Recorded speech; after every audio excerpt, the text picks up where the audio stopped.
आप सभी का स्वागत है मेरे YouTube चैनल टेक्निकल पाठशाला में। जो भी मेरे चैनल पर नए हैं कृपया लाइक करें, शेयर करें, सब्सक्राइब करें, हमारे बेल आइकन को दबाना ना भूलें ताकि जो लेटेस्ट अपडेट है वो सबसे पहले पहुंचे और आपको नोटिफिकेशन मिल जाए कि आने वाले कौन सा वीडियो अभी आया, आने वाले कौन सा वीडियो में क्या क्या डिस्कस होने वाला है, ये सारा कुछ आपको जानकारी मिलता रहे। इस वीडियो में हम लोग बात करने वाले हैं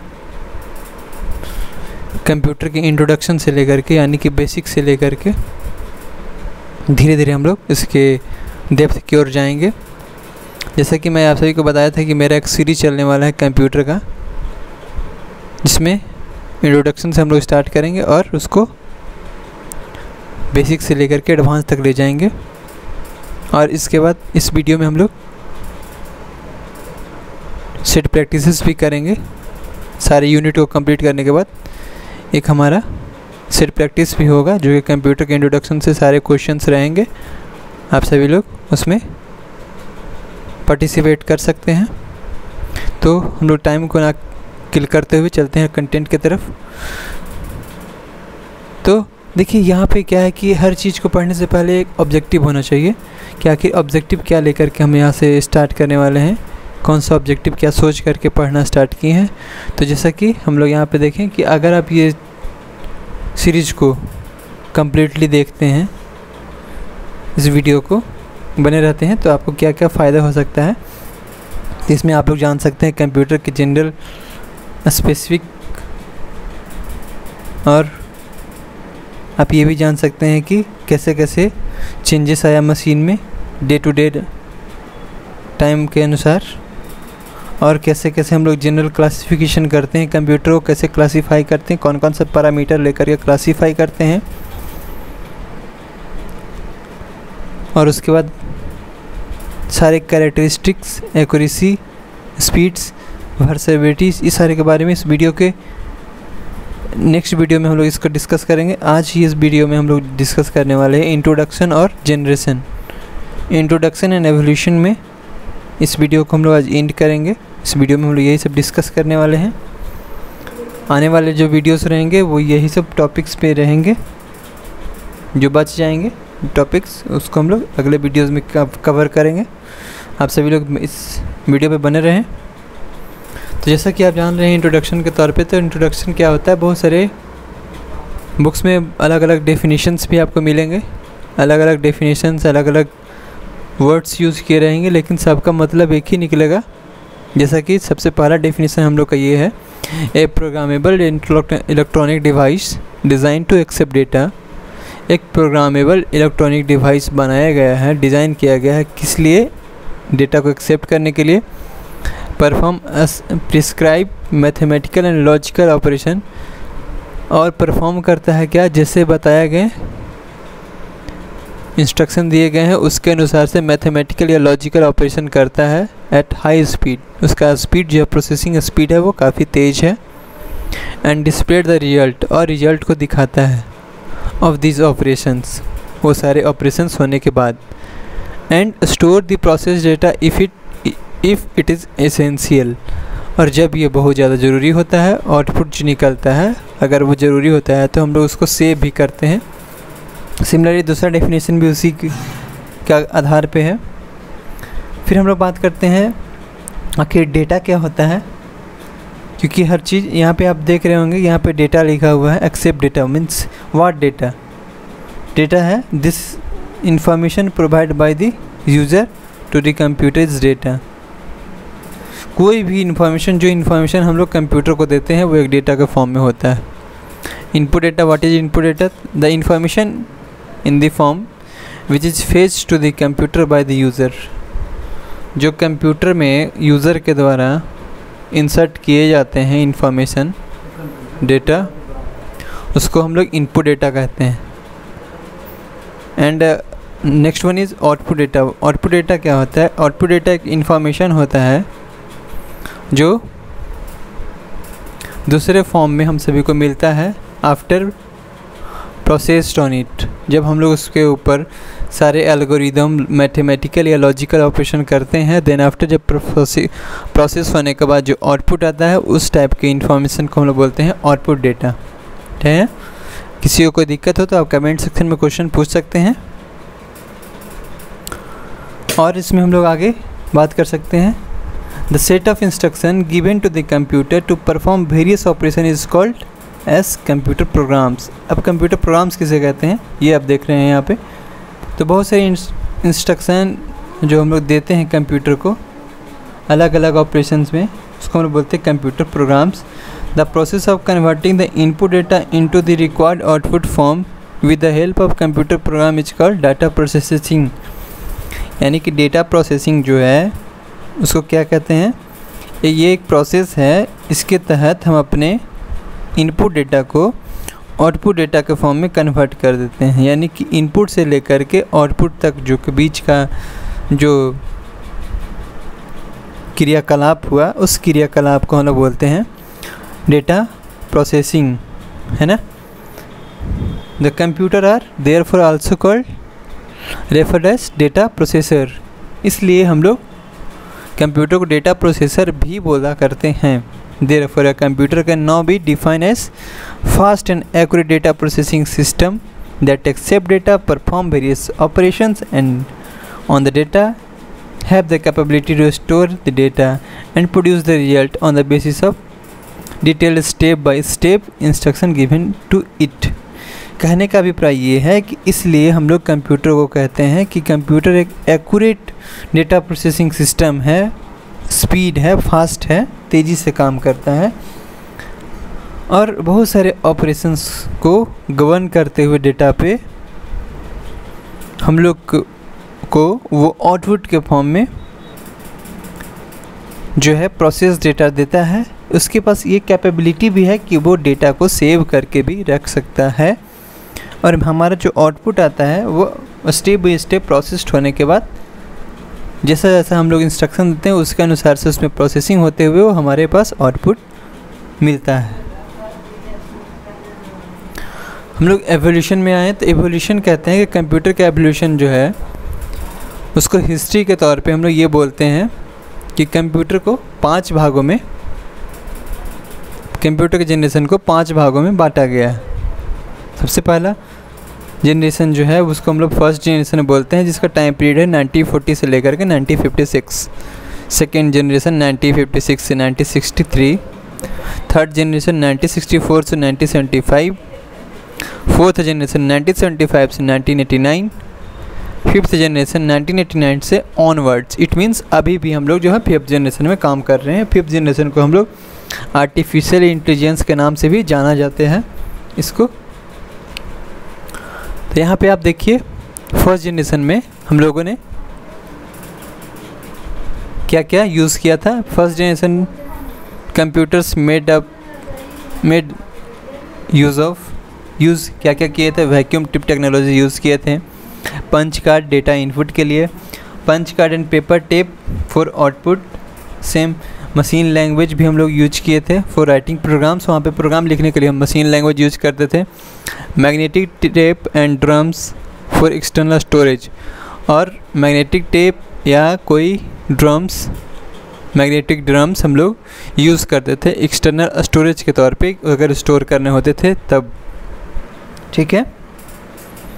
the amount of first generation were, और ये जो कंप्यूटर्स होते थे वो काफ़ी बल्कि होते थे, emitted large amount of heats, क्योंकि वो वैक्यूम ट्यूब है इसलिए हीट भी जनरेट करता था, विच रिक्वायर एयर कंडीशनिंग, जिसके वजह से हम लोग को एयर कंडीशनिंग चाहिए। They are large in size and cumbersome of handle, और इसको काफ़ी बड़े होते थे और हैंडल करने में भी काफ़ी दिक्कत होते थे। They had to be manually assembled and had limited commercial use, और इसको हम लोग मैनुअल असेंबल करते थे और बहुत कम ही यूज होता था ये कॉमर्शियल पर्पस के लिए। इस computer has a different binary coded programs called a machine language, और सभी कंप्यूटर का अपना एक अलग डिफरेंट बाइनरी कोडेड प्रोग्राम्स होते थे जिसको हम लोग मशीन लैंग्वेज के नाम से भी जाना जाते हैं। ये कुछ देखिए, ये पंच कार्ड था उस ज़माने का, ये पंच टेप और ये वैक्यूम ट्यूब, ये सारे हम लोग आउटपुट के फॉर्म में, या इसको हम लोग इनपुट के फॉर्म में देते थे और आउटपुट के फॉर्म में इस दोनों में से किसी पे भी निकाल लेते थे, पंच कार्ड पे या पेपर टेप पे। ये एबस्कस है जो कि फर्स्ट जनरेशन से पहले जनरेट हो चुका था। एबस्कस को एवस्कस एक, और उसी के तौर पे एक पास्कलाइन भी डेवलप हो चुका था फर्स्ट जनरेशन से पहले। उसके बाद यहीं से हम लोग को जो है कंप्यूटर के आविष्कार का आगे सोच डेवलप हो चुका था कि अगर हम कुछ ऐसे करेंगे तो आगे आने वाले टाइम में ये कुछ हम लोग ऐसे कर सकते हैं। उस समय इनिएक, ईडवैक, यूनिवैक ये सारे कंप्यूटर्स जो है वो डेवलप हो चुके थे फर्स्ट जनरेशन में। सेकेंड जनरेशन में हम लोगों ने यूज़ किया vacuum tube technology was replaced by transistor technology, यानी कि सेकेंड जनरेशन में हम लोगों ने यूज़ किया transistor. Size of the computer start reducing, और कंप्यूटर का साइज जो है जिसकी वजह से रिड्यूस हो गया। Concept of storage program emerged, और इसी में सेकेंड जनरेशन में ही प्रोग्राम को स्टोर करने का कंसेप्ट जो है वो जोड़ दिया गया। High level language were inverted, और उस समय हाई लेवल लैंग्वेज भी आविष्कार हो चुके थे। Size of the computer start reducing, assembly language start being, और सेकेंड जनरेशन में हम लोग जैसे फर्स्ट जनरेशन में मशीन लैंग्वेज यूज़ किए थे वही सेकेंड जनरेशन में हम लोगों ने यूज़ किया असेंबली लैंग्वेज। किसी को कोई प्रॉब्लम हो तो आप कमेंट सेक्शन में क्वेश्चन पूछ सकते हैं, जिस सेक्शन से प्रॉब्लम हो आप कमेंट सेक्शन में मैसेज करके पूछ सकते हैं। मैसेज करें, कमेंट करें कि आपको कौन सा जनरेशन में प्रॉब्लम हुआ। ये कुछ सैम्पल्स हैं ट्रांजिस्टर के जो कि आपको दिखा दूं। इमीटर बेस एंड कलेक्टर, ये तीन चीज़ इसमें रहते हैं, इमीटर बेस एंड कलेक्टर, ठीक है। तीन जो है यहाँ पे, इसमें ये बेस हुआ, ये इमीटर और ये कलेक्टर, ठीक है।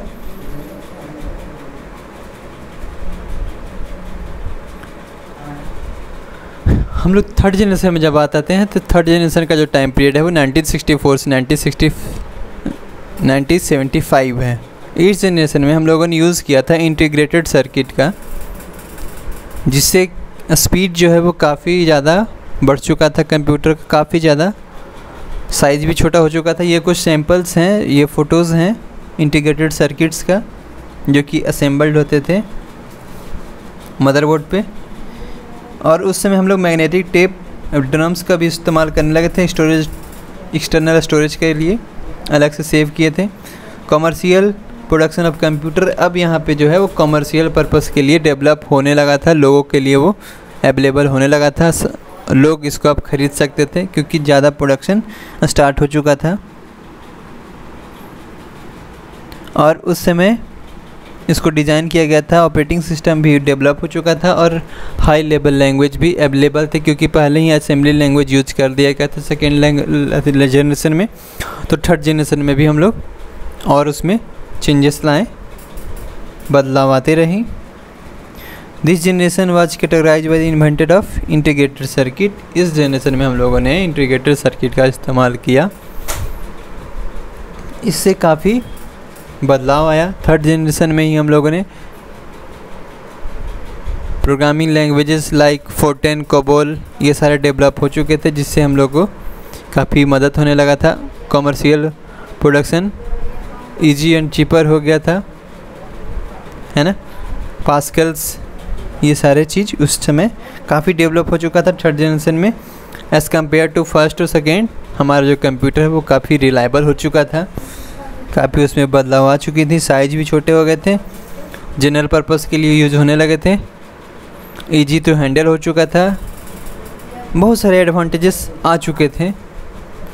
फोर्थ जनरेशन जो है, फोर्थ जनरेशन में हम लोगों ने यूज़ किया VLSI टेक्नोलॉजी, जिसका नाम है वेरी लार्ज स्केल इंटीग्रेशन। इसमें हम लोगों ने यूज़ किया इंटीग्रेटेड सर्किट्स का, और वो भी बहुत काफ़ी मात्रा में। देन आफ्टर हम लोगों ने इन्वेंट किया माइक्रो कंप्यूटर्स, माइक्रो प्रोसेसर भी इसी टाइम यूज़ हुआ। ये माइक्रो प्रोसेसर का एक फ़ोटो है, इसको हम लोग ये भी बोल सकते हैं कि फोर्थ जनरेशन में ही VLSI टेक्नोलॉजी या फिर माइक्रो प्रोसेसर का कंसेप्ट इंट्रोड्यूस किया गया था। पर्सनल कंप्यूटर इसी समय इंट्रोड्यूस किए गए थे, नेटवर्किंग भी यहाँ पे यूज़ होने लगे थे, फोर्थ जनरेशन लैंग्वेज भी यहाँ पे आने लगा था, और भी बहुत सारे बदलाव यहाँ पे हम लोगों को देखने को मिला। 4th जनरेशन के अनुसार से। और भी यहाँ पे जैसे ही 4th जनरेशन में हम लोग बात करते हैं तो ALSI को हम लोग रिप्लेस किए हैं VLSI से। उस समय हम लोग के पास इंटेल का 4004 चिप एलोकेट हो चुका था, जिसको हम लोग माइक्रो प्रोसेसर बोल सकते हैं। माइक्रो प्रोसेसर नहीं बोलते भी हैं। On a single chip off micro computer was introduce, और एक ही चिप पे दैट इज़ मदरबोर्ड पे ये सारे डेवलप किए गए थे। सबसे बड़ी बात थी कि 1981 ईस्वी में IBM द्वारा एक पर्सनल कंप्यूटर इंट्रोड्यूस किया गया था, जो कि यूज़ होने लगा था ऑफिस, होम और स्कूल्स में। उसके देखा मतलब कंपटीशन में एप्पल ने भी सन 1984 ईस्वी में अपना एक मैकिन्टॉश नाम से एक कंप्यूटर इन्होंने भी लॉन्च किया। फिर आता है हम लोग का लास्ट जनरेशन, जिसका नाम है 5th जनरेशन। आप इसको आर्टिफिशियल इंटेलिजेंस भी बोल सकते हैं। इस जनरेशन में जो है आर्टिफिशियल इंटेलिजेंस का इस्तेमाल कर दिया गया था। लोगों के मन के मुताबिक लोगों के वॉइस को रिकॉग्नाइज करने लगा था, अभी भी करता है। जो आपका सिस्टम है, आपके फिंगरप्रिंट्स वगैरह स्कैन होने लगे हैं, आपके आइरिस स्कैन होने लगे हैं, आपके मन के बातों को सुन करके आपका कंप्यूटर आपके अनुसार से काम करने लगे हैं। इट मीन्स ये हुआ कि लोगों के मानसिकता को पढ़ना कंप्यूटर स्टार्ट कर दिया है। 5th जनरेशन जो है वो उसमें काफ़ी बदलाव आया और आगे भी आ ही रहा है, जैसे कि आप देख भी रहे होंगे। अभी जो इसका एलेक्सा अमेज़न का है, जो कि आप बोलेंगे वो आप सारे बातों को रिपीट करेगा, यहाँ तक कि रिस्पॉन्स भी करता है, आंसर क्वेश्चंस का भी आंसर वो देता है। Many advances in science of computer design and technology are coming together to enable the creation of 5th generation computer. To such advanced and parallel processing was many computers works one and advanced in superconductor technologies। यहाँ पे हम लोग के पास parallel processing भी आ चुका था, है ना। और बहुत सारे CPUs जो थे वो साइमल्टेनियसली काम करते थे सुपर कंडक्टर के तौर पे, which allow the flow of electricity with little or no resistance, greater improvement in speed of the flow। जिससे क्या हुआ कि हमारा जो डेटा का फ्लो हुआ काफ़ी ज़्यादा स्पीड हो चुका। और अभी आप देख रहे होंगे कि अभी हम लोग बहुत ही रिलायबल टाइम से यूज़ कर रहे हैं और बहुत ही अच्छा लग रहा है हम लोग को यूज़ करने में भी। अभी के टाइम में जो कंप्यूटर्स यूज हो रहे हैं वो काफ़ी हाई एडवांस फीचर्स के साथ यूज हो रहे हैं। एडवांस फीचर्स कॉन्फ़िगरेशंस भी बहुत सारे आ गए हैं। i7 तक अभी हम लोग यूज़ कर रहे हैं। और रैम तो आप बोल ही नहीं सकते हैं। अगर लैपटॉप यूज़ कर रहे हैं तो 8 GB 16 GB तक तो हम लोग सिंपल सिस्टम भी आने लगा है, यानी कि रैम का भी साइज काफ़ी ज़्यादा बढ़ चुका है और हम लोग बहुत ज़्यादा महंगा भी नहीं मिल पा रहा है। और ये क्या हुआ कि जैसे जैसे एडवांटेजेस बढ़ते गए, कंपटीशन भी बढ़ता गया और सर्विसेज भी बढ़ते गए और दाम भी कमता गया। पिछले चारों जनरेशन को कंपेरिजन किया जाए तो जितना सर्विसेज पहले मिलता था उससे कहीं ज़्यादा हम लोग को सर्विसेज 5th जनरेशन में मिलने लगा और उसके अनुसार से जो चार्जेस है वो भी काफ़ी कम है। तो ये रहा हम लोग का कंप्यूटर का इंट्रोडक्शन और कंप्यूटर का एवोल्यूशन। इसमें हम लोगों ने डिस्कस किया ये पूरे वीडियोस में। हम लोग आगे बात करेंगे कंप्यूटर कैरेक्टरिस्टिक का, कंप्यूटर के क्लासिफिकेशंस का, कंप्यूटर के कौन कौन से कंपोनेंट्स हैं और कंप्यूटिंग कॉन्सेप्ट को भी हम लोग डिस्कस करेंगे, कंप्यूटर के कंप्यूटिंग कॉन्सेप्ट को। आप सभी का धन्यवाद, ताकि आप मेरे वीडियो को शुरू से अंत तक देखें। इसके लिए आप सभी का बहुत बहुत धन्यवाद। जो लोग अभी तक मेरे चैनल को सब्सक्राइब नहीं किए हैं वो कृपया सब्सक्राइब कर दें, ताकि आने वाले वीडियोस का नोटिफिकेशन आपको मिल जाए जल्दी से। और किसी भी टाइप का अगर क्वेश्चन हो तो आप हमारे कमेंट सेक्शन में पूछ सकते हैं। तब तक के लिए आप सभी का धन्यवाद। जय श्री राम।